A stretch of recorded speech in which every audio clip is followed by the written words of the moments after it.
ভারত থেকে নেমে আসা পাহাড়ি ঢলে বিপর্যস্ত সিলেটের নিম্নাঞ্চল। জেলার ৮ উপজেলার সাথে নতুন করে প্লাবিত হচ্ছে সিটি কর্পোরেশন এলাকা। সুরমা নদীর কানাইঘাট পয়েন্টের পানি কয়েকদিন আগে বাড়লেও নতুন করে বেড়েছে সিলেট পয়েন্টের পানি। ইতোমধ্যে বিপদসীমার ৪ সেন্টিমিটার ওপর দিয়ে পানি প্রবাহিত হচ্ছে। এতে করে সিলেট শহরের বন্যার শঙ্কা তৈরি হয়েছে। শুক্রবার রাত ৯টায় দেখা যায় সুরমা নদীর কানাইঘাট পয়েন্টের পানি বিপদসীমার ৯২ সেন্টিমিটার ওপর দিয়ে প্রবাহিত হচ্ছে।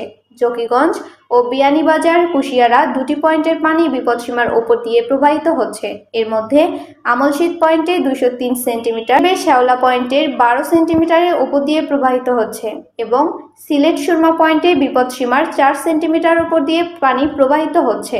পানি উন্নয়ন বোর্ড সিলেটের নির্বাহী প্রকৌশলী দীপক রঞ্জক দাস জানান, সিলেট অঞ্চলে পানি বৃদ্ধির কারণ হচ্ছে ভারতের মেঘালয়ে মাত্রাতিরিক্ত বৃষ্টিপাত। গত ২৪ ঘন্টায় মেঘালয়ে বৃষ্টিপাতের পরিমাণ আগের ২ দিন থেকে কম থাকায় এবং সিলেট অঞ্চলে আকস্মিক বন্যার পানি কমার সম্ভাবনা তৈরি হয়েছে। কানাইঘাট, গোয়াইনঘাট ও জৈন্তাপুর উপজেলায় পানি কিছুটা কমে এসেছে। এখন সুরমা নদীর পানি প্রবাহিত হওয়ার কারণে সিলেট নগরীর সুরমা পয়েন্টের পানি বিপদসীমার ৪ সেন্টিমিটার ওপর দিয়ে প্রবাহিত হচ্ছে।